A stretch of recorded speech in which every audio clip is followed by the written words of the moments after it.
Welcome to all about exam. आज के इस लेक्चर में हम डिस्कस करेंगे ईथीन और इथाइन मॉलिक्यूल्स कैसे फॉर्म होते हैं। Ethene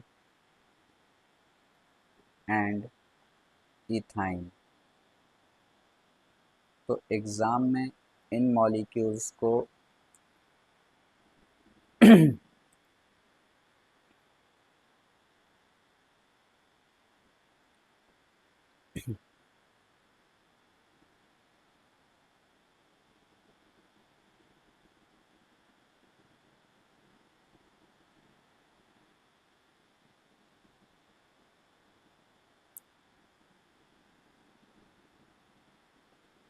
welcome to all about exam.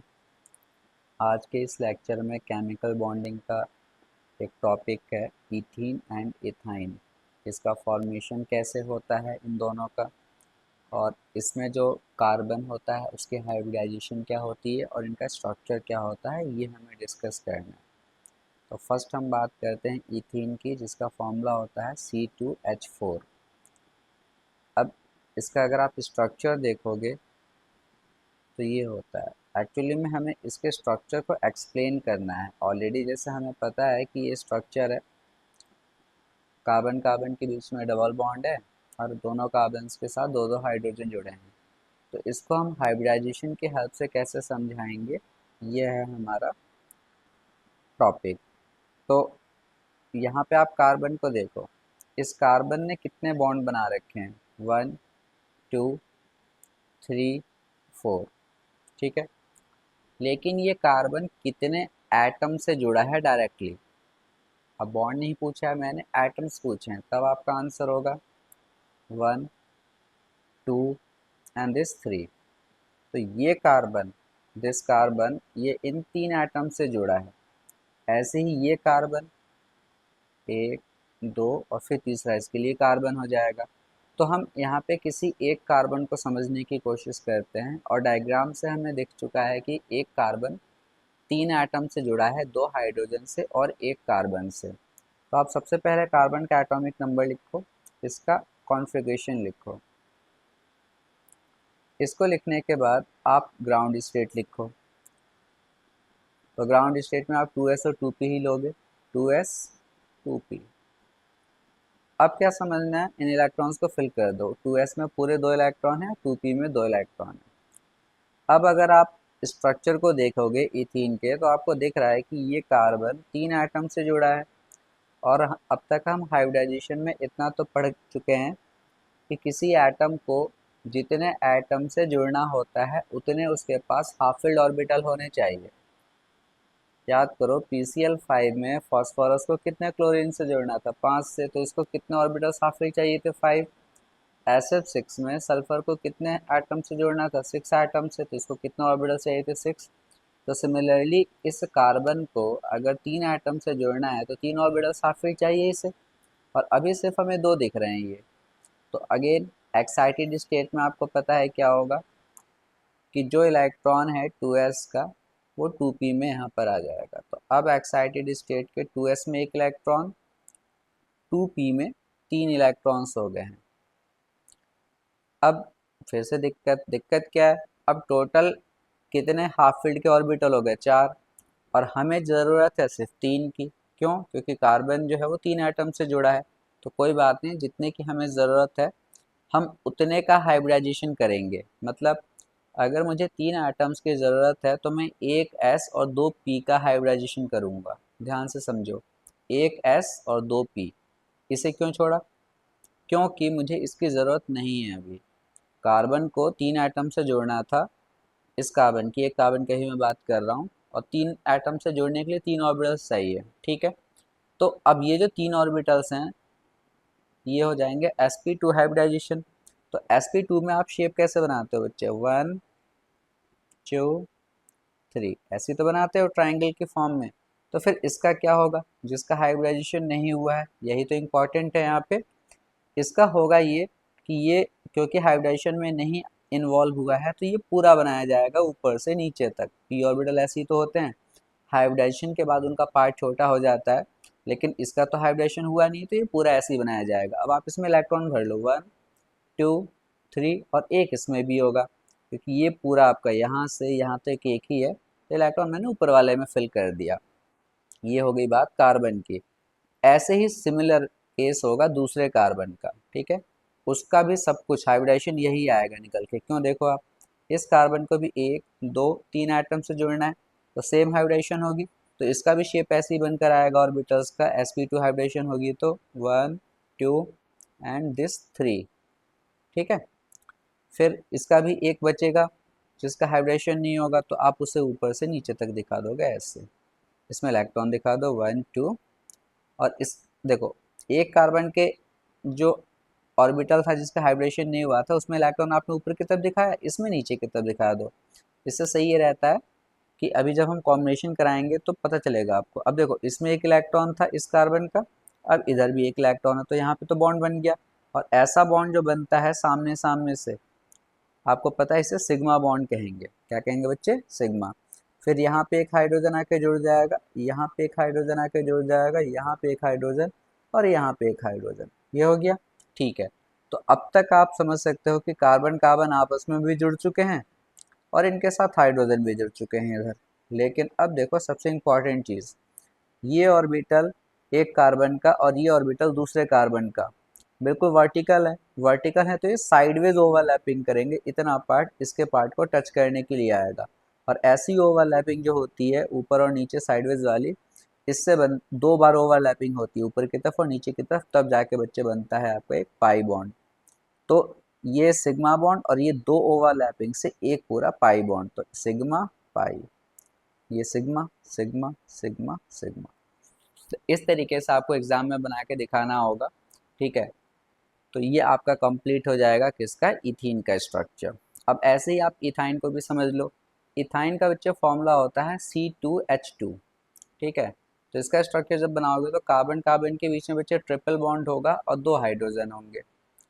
अब आप मुझे बताओ कि यहाँ पे कोई भी एक कार्बन ले लो, आप इसको ले लो, ये कितने एटम से जुड़ा है, तो आप कहोगे सर दो एटम से, एक हाइड्रोजन से इधर एक कार्बन से।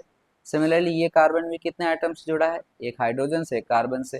तो अगेन किसी एक कार्बन को ले लेते हैं और देखते हैं, तो कार्बन का एटॉमिक नंबर 6, फिर से 1s2 2s2 2p2, इन दोनों का हाइब्रिडेशन करोगे तो ग्राउंड स्टेट लिखोगे आप 2s, फिर 2p में कितने इलेक्ट्रॉन, 2, 2s में कितने इलेक्ट्रॉन, पूरे 2। अब आप कहोगे सर यहाँ पे तो कार्बन को दो एटम से जोड़ना है, 1 2, और दो ऑर्बिटल पहले से ही हाफ फिल्ड हैं, तो यहाँ पे तो किसी हाइब्रिडाइजेशन की ज़रूरत है ही नहीं। हाइब्रिडाइजेशन की यहाँ पे भी ज़रूरत है, क्यों, मैंने आप लोगों को बताया था कि during the process of hybridization, जब हाइब्रिडाइजेशन होता है ना, जब इलेक्ट्रॉन एक जगह से दूसरे में जंप करता है तो एनर्जी रिलीज होती है, एनर्जी कम होती है, निकल जाएगी, रिलीज होगी, इससे मॉलिक्यूल स्टेबल होता है। तो हाइब्रिडेशन तो अभी भी होगा, हाइब्रिडेशन ना सही, इलेक्ट्रॉन का एक्साइटेशन तो अभी भी होगा। तो 2s में कितने इलेक्ट्रॉन बचेंगे, 1, और 2p में कितने हो गए, 3। अब आप देखोगे टोटल ऑर्बिटल्स आपके पास हाफ फील्ड कितने हो गए, 4। बट आपको क्या चार ऑर्बिटल्स की ज़रूरत है, बिल्कुल भी नहीं, हमें सिर्फ दो ऑर्बिटल की ज़रूरत है। अब ये कैसे पता, ये आप खुद देखो कि कार्बन, ये वाला कार्बन कितने एटम से जुड़ा है, 1 और 2 से, तो दो ही ऑर्बिटल्स की ज़रूरत है, तो इस हाइब्रिडेशन का नाम हो जाएगा बच्चे sp, ठीक है। और ये दो ऑर्बिटल, ये वाला और ये वाला, ये आपका अनहाइब्रिडाइज है, जिसका हाइब्रिडेशन नहीं हुआ है। तो पहले आप sp तो बनाओ, sp कैसे बनता है, बिल्कुल सीधा लीनियर, ठीक है।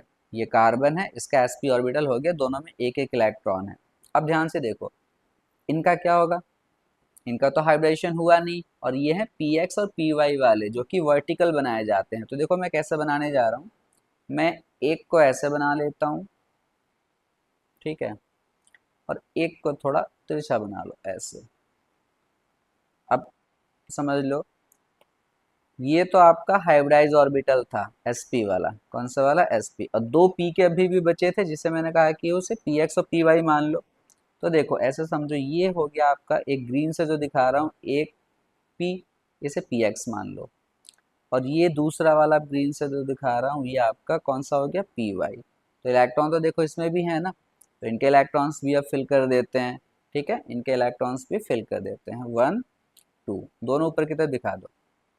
अब ऐसे ही जो दूसरा कार्बन होगा उसके साथ भी तो सिमिलर यही चीज होगी, हाइब्रिडेशन क्या होगा उसका भी sp, तो उसका sp ऐसे बना दो पहले, और उसके भी ये 2 ऑर्बिटल खाली होंगे तो उनको भी बना दो, एक बिल्कुल स्ट्रेट और एक फिर से वैसी जैसे इसका बनाया था। इलेक्ट्रॉन्स 1 2 सिग्मा बॉन्ड बन गया, एक इलेक्ट्रॉन इसमें है, ठीक है, जैसे इसका इधर है तो इसका एक इलेक्ट्रॉन इधर है।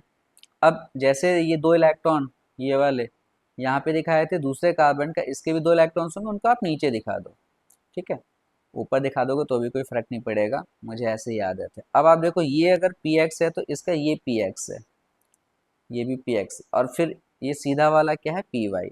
तो देखो आप साइडवेज ओवरलैपिंग कैसे करके दिखाओगे, देखो ये ब्लैक से जिस दिखा रहा हूँ मैं, ये px ये आपका py है, तो ये py इसका वाला है, ठीक है, तो हमेशा py वाला py से ही कंबाइन करेगा, तो नीचे वाला py का पार्ट किससे कंबाइन करेगा, py से, एक पाई बॉन्ड बन गया। अब जो आपका px है, ठीक है, ये यहाँ से लेके यहाँ तक ये px है, अब तो ये px है दूसरे कार्बन का। अब ये और इनका कॉम्बिनेशन करा दो बच्चे px का, कैसे, दिस, तो नीचे भी तो होगा px का, किसके साथ, px के साथ। तो देखो साइडवेज ओवरलैपिंग टोटल 4 बार हुई है, ये तो सिग्मा बन ही गया था, कार्बन कार्बन के बीच में सिग्मा बॉन्ड, एक हाइड्रोजन इसके साथ आके जुड़ जाएगा, एक इसके साथ, तो हाइड्रोजन भी जुड़ चुके हैं। और क्योंकि टोटल ओवरलैपिंग 1 2 3 4 4 बार हुई है, तो 4 बार ओवरलैपिंग होगी साइडवेज वाली, तो 2 पाई बॉन्ड बन जाएंगे। तो ये आपका स्ट्रक्चर हो गया किसका, एथाइन का, ठीक है। एक दो बार आप इसे ट्राई करोगे बनाने की, बन जाएगा। याद रखना एक कार्बन का हमने यहाँ पे हाइब्रिडेशन करके दिखाया और मान लिया कि दूसरे वाले कार्बन का भी वैसे ही होगा, मानना क्या होगा ही वैसे, तो ज़रूरी नहीं है कि दूसरे कार्बन का भी आप फिर से हाइब्रिडेशन पूरा करके ये प्रोसेस यहाँ पे दिखाओ, वो हमने स्ट्रक्चर ड्रॉ कर लिया। तो ये आपका हो गया इथीन और इथाइन के हाइब्रिडाइजेशन। अब नेक्स्ट टॉपिक जो बच्चे हमें डिस्कस करना है वो है VSEPR theory, VSEPR theory. VSEPR theory जिसे इंग्लिश में बोलते हैं बच्चे valence shell electron pair repulsion theory.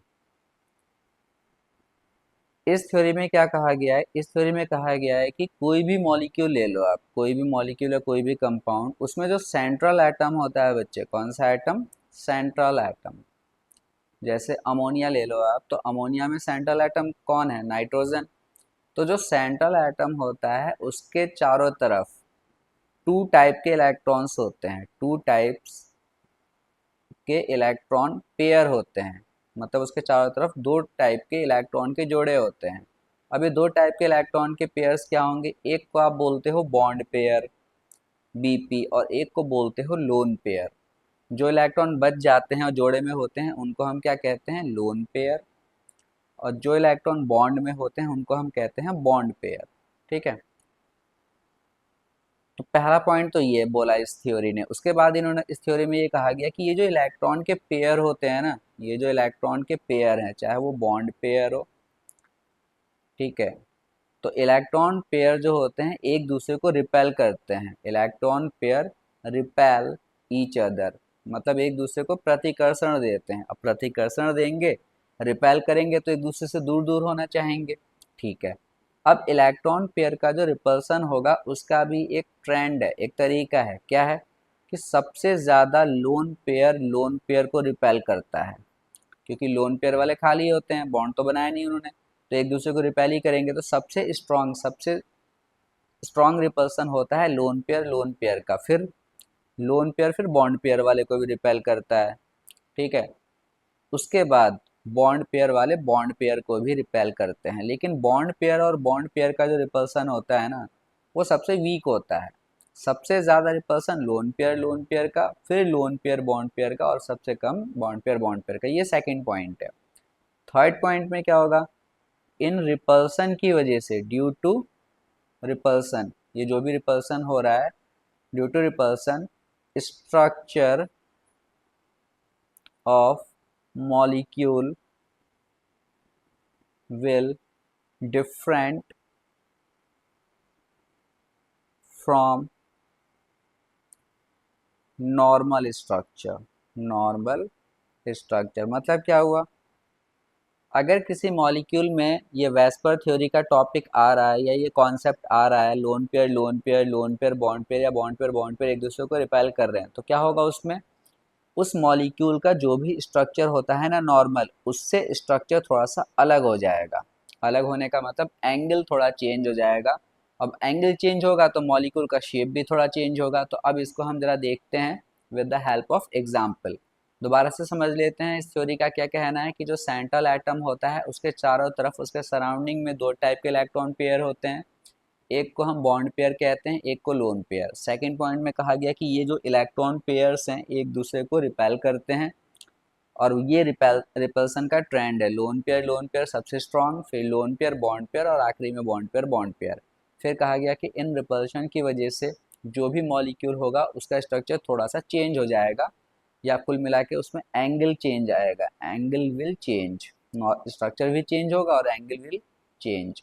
चलिए देखते हैं इससे। इसका सबसे अच्छा एग्जाम्पल है अमोनिया और वाटर। इन दो की हम पहले बात करेंगे। अब आप अमोनिया में देखो, अमोनिया का फॉर्मूला ये हो गया, ठीक है। सबसे पहले आपको क्या करना होगा बच्चे, इसमें निकालना होगा कितने इलेक्ट्रॉन पेयर हैं कितने बॉन्ड पेयर हैं। इसका भी एक फॉर्मूला है। कैसे, हम टोटल पेयर निकालते हैं पहले, टोटल पेयर टीपी। उसका तरीका क्या है, जो नाइट्रोजन है उसके वैलेंस में कितने इलेक्ट्रॉन होते हैं, 5, सबको पता है। और 3 इलेक्ट्रॉन्स मिल गए होंगे हाइड्रोजन से, हाइड्रोजन में तो एक एक इलेक्ट्रॉन लाया होगा। तो 5 + 3 करके 2 से डिवाइड कर दो, कितना आ गया 4। इसे कहते हैं टोटल इलेक्ट्रॉन पेयर, टीईपी। मतलब इस मॉलिक्यूल में टोटल इलेक्ट्रॉन पेयर कितने निकल कर आया, 4। अब आप देखो 4 तो टोटल इलेक्ट्रॉन पेयर हैं और ये टोटल इलेक्ट्रॉन पेयर दो इलेक्ट्रॉन पेयर से मिलके ही बनते हैं, लोन पेयर से और बॉन्ड पेयर से। तो इसका मतलब जो टोटल इलेक्ट्रॉन पेयर 4 है ये किसके बराबर होगा, जितने लोन पेयर होंगे और जितने बॉन्ड पेयर उनके योग के, उनके सम के। अब आप बॉन्ड पेयर तो फॉर्मूले से ही पता कर सकते हो। कैसे, नाइट्रोजन ने कितने हाइड्रोजन के साथ बॉन्ड बनाए हैं, 3। तो जितने बॉन्ड होंगे उतने ही तो पेयर होंगे बॉन्ड में। तो बॉन्ड पेयर आपको पता चल गया 3 है इसमें। तो लोन पेयर कितना हो गया, 1। कैसे, 3 को इधर ला के माइनस कर दो, ठीक है। दोबारा समझ लो, अमोनिया में हमने सबसे पहले निकाला टोटल इलेक्ट्रॉन पेयर। कैसे, नाइट्रोजन के वैलेंस में जो इलेक्ट्रॉन है वो प्लस जितने बॉन्ड हैं उतने इलेक्ट्रॉन और ऐड कर दो, क्योंकि हाइड्रोजन मतलब कितने एटम्स और लगे हैं वो इलेक्ट्रॉन ऐड कर दो। हाइड्रोजन 3 है तो 3 इलेक्ट्रॉन हाइड्रोजन लेकर आया होगा, ऐड कर दिया, 4 आ गया। 5 + 3, 2 से डिवाइड कर दो। 2 से डिवाइड इसलिए क्योंकि एक बॉन्ड में 2 इलेक्ट्रॉन्स होते हैं तभी तो पेयर पता चलेगा। तो टोटल पेयर आया 4। और मैंने आपको बताया कि टोटल इलेक्ट्रॉन पेयर इन दो पेयर के सम के इक्वल होते हैं। तो ये जो 4 है ये लोन पेयर और बॉन्ड पेयर के सम के इक्वल है। बॉन्ड पेयर कैसे पता चल गया, फॉर्मूले को देख के, 3 लिख दिया। तो लोन पेयर कितना आ गया, 1 ही, सिंपल है। वाटर का एग्जाम्पल और समझा देता हूँ आपको। तो सबसे पहले आप वाटर में टोटल इलेक्ट्रॉन पेयर निकालोगे। कैसे निकालोगे, ऑक्सीजन के बैलेंस में कितने इलेक्ट्रॉन है, 6, और 2 इलेक्ट्रॉन आ गए हाइड्रोजन से, कितना हो गया 8/2 करेंगे, आंसर फिर से कितना आया 4। तो टोटल इलेक्ट्रॉन पेयर फिर से आपको पता है lone pair plus bond pair के बराबर होता है। ये 4 आ गया, आ चुका है। बॉन्ड पेयर कैसे पता करोगे, 2 ही तो बॉन्ड बना रखे हैं ऑक्सीजन ने, तो बॉन्ड पेयर 2 हैं, तो लोन पेयर कितने होंगे भाई, वो भी 2 ही होंगे। ये इधर लाके माइनस करोगे तो, ठीक है। तो इस तरीके से हम आसानी से किसी भी मॉलिक्यूल में लोन पेयर और इलेक्ट्रॉन पेयर पता कर सकते हैं। वैसे तो देख के ही पता चल जाता है, लेकिन फॉर्मूले से भी हम फाइंड आउट कर सकते हैं। अब हम वेस्पर थ्योरी के अकॉर्डिंग इसके स्ट्रक्चर को बनाने की कोशिश करते हैं। पहले अमोनिया की बात करते हैं बच्चे, ठीक है। तो अमोनिया में जैसे अभी हमने देखा, देखो एक चीज़ समझ लो, और भी सिंपल तरीका है लोन पेयर और बॉन्ड पेयर निकालने का, जो मैंने आप लोगों को पहले भी बताया था इस फॉर्मूले के अलावा। नाइट्रोजन के वैलेंस में कितने इलेक्ट्रॉन होते हैं सबको पता है, 5, ठीक है। और नाइट्रोजन ने बॉन्ड कितने बना लिए हैं, 3। तो 3 बॉन्ड बनाने के लिए उसने अपने 3 इलेक्ट्रॉन यूज कर लिए होंगे। कितने यूज कर लिए होंगे, 3। तो बचे कितने, 2। मतलब वो इलेक्ट्रॉन जो बचे हैं 2, उसी को तो आप लोन पेयर कहते हो। तो लोन पेयर बचे कितने हैं, एक। पेयर पूरा एक बचा है, इलेक्ट्रॉन 2 बचे हैं। लेकिन मैं बात यहाँ पे पेयर की बात कर रहा हूँ, तो लोन पेयर एक हो गया और इसमें बॉन्ड पेयर कितना हो गया, 3। तभी देखो वही आंसर आया जो ऊपर आया था, 3 bond pair 1 lone pair. Water का भी आप चाहो तो ऐसे ही देख लो। ऑक्सीजन के आउटरमोस्ट में बच्चे इलेक्ट्रॉन्स कितने होते हैं, 6, ठीक है, जिसमें से इसने दो तो बॉन्ड बना लिए हैं, दो बॉन्ड बनाने के लिए इसने अपने 2 इलेक्ट्रॉन यूज किए होंगे, ठीक है, 2 इलेक्ट्रॉन यूज हो गए, बच्चे कितने इलेक्ट्रॉन इसके पास, 4 इलेक्ट्रॉन होने का मतलब कितने पेयर, 2 लोन पेयर, क्योंकि एक लोन पेयर में 2 इलेक्ट्रॉन, तो 4 इलेक्ट्रॉन जो बचे हुए हैं वो 2 लोन पेयर कहलाएंगे। तो अब अमोनिया का स्ट्रक्चर देखो, आप अमोनिया को आप बच्चे ऐसे बनाओगे, NH, ये 3 बॉन्ड हो गए, ये जो एक लोन पेयर होता है ना, इसको भी ऊपर दिखाना पड़ेगा। नाइट्रोजन का हाइब्रिडेशन सबको पता है sp3 होता है, कितना होता है, sp3, तो एंगल ये कितना होना चाहिए, 109 डिग्री 28 मिनट, क्योंकि sp3 में यही एंगल होता है। बट ये जो लोन पेयर आपको ऊपर दिख रहा है ना, ये लोन पेयर, इसमें कोई और लोन पेयर तो है नहीं, तो ये जो बॉन्ड के पेयर्स हैं जिसे मैं ब्लू डॉट से दिखा रहा हूँ, ये बॉन्ड वाले पेयर्स हैं, ये इनको रिपेल करता है, ये इसको भी रिपेल करेगा ऊपर से, इसको भी करेगा और इसको भी करेगा, इस वाले को, जिसकी वजह से ये हाइड्रोजन हाइड्रोजन नीचे की तरफ झुकने लगते हैं, और ये एंगल आपका 109 डिग्री से डिक्रीज होके जो रियल एंगल होता है बच्चे, वो हो जाता है 107 डिग्री। तो अगर एग्जाम में कभी क्वेश्चन आता है कि अमोनिया में नाइट्रोजन की हाइब्रिडेशन तो होती है sp3, तो एंगल होना कितना चाहिए, 109 डिग्री 28 मिनट, बट ये 107 क्यों हो जाता है, तो आपका आंसर होगा due to VSEPR theory. VSEPR theory के अकॉर्डिंग फिर आप बताओगे लोन पेयर किसको रिपेल कर रहा है, बॉन्ड पेयर को, क्योंकि यहाँ पे 2 लोन पेयर होते हैं तो लोन पेयर रिपल्सन भी होता है, लेकिन अगर खाली लोन पेयर और बॉन्ड पेयर है तो यही वाला रिपल्सन होगा। तो लोन पेयर बॉन्ड पेयर को रिपेल करता है, जिसकी वजह से एंगल डिक्रीज हो जाता है, मोस्टली जब रिपल्सन होता है तो एंगल कम हो जाएगा, तो एंगल आपका 109 से डिक्रीज होकर कितना हो जाएगा, 107 डिग्री। चलो वाटर का एग्जांपल देखते हैं। H2O में आपको पता है कि ऑक्सीजन की हाइब्रिडेशन होती है sp3, तो जब sp3 होगी तो आप पहले इसके 4 लाइन ड्रॉ कर लो टेट्राहेड्रल फॉर्म में, ऑक्सीजन बना दिया, 2 हाइड्रोजन लगा दो, इन 2 जगह पे फिर कौन रहता है, लोन पेयर, एक यहाँ पे और एक यहाँ पे। अब यहाँ पे देखो 2 लोन पेयर हैं, तो यहाँ पे पहले तो बच्चे लोन पेयर का रिपल्सन होगा, ये एक दूसरे को रिपेल करेंगे, ये इधर की तरफ खिसकेगा, ये इधर की तरफ खिसकेगा। अब जब दोनों लोन पेयर हो जाएंगे तो ये लोन पेयर अब किसको रिपेल करेगा, इस बॉन्ड के पेयर को, और ये लोन पेयर इस बॉन्ड के पेयर को रिपेल करेगा। अलग कलर से दिखा रहा हूँ, ये बॉन्ड के पेयर्स हैं, तो ये जो लोन पेयर है जो इधर की तरफ आ गया, इधर आते ही अब इसको रिपेल करना स्टार्ट करेगा, ये इधर आ रहा है तो ये इसको रिपेल करना स्टार्ट करेगा, जिसकी वजह से दोनों हाइड्रोजन थोड़े पास पास में आ जाएंगे। तो एंगल होना कितना चाहिए था, sp3 हाइब्रिडेशन है तो अभी भी एंगल 109 डिग्री होना चाहिए था, 28 मिनट, लेकिन 2 लोन पेयर ने इतना ज़्यादा रिपेल कर दिया होगा कि ये एंगल बच्चे डिक्रीज होके 105 डिग्री, या फिर ज़्यादा एक्यूरेट देखा जाए जो बुक में दिया है 104 डिग्री 5 मिनट हो जाता है, ठीक है।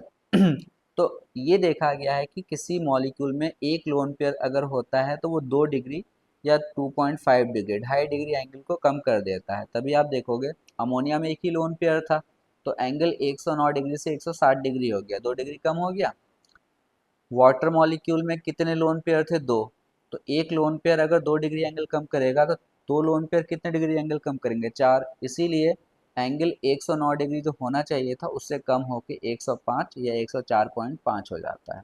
तो ये है आपका वेस्पर थ्योरी का कॉन्सेप्ट। वाटर और अमोनिया का आप याद रखना, एंगल कम होने के पीछे रीजन है लोन पेयर रिपल्सन और फिर loan pair bond pair repulsion, ये तो वाटर में है।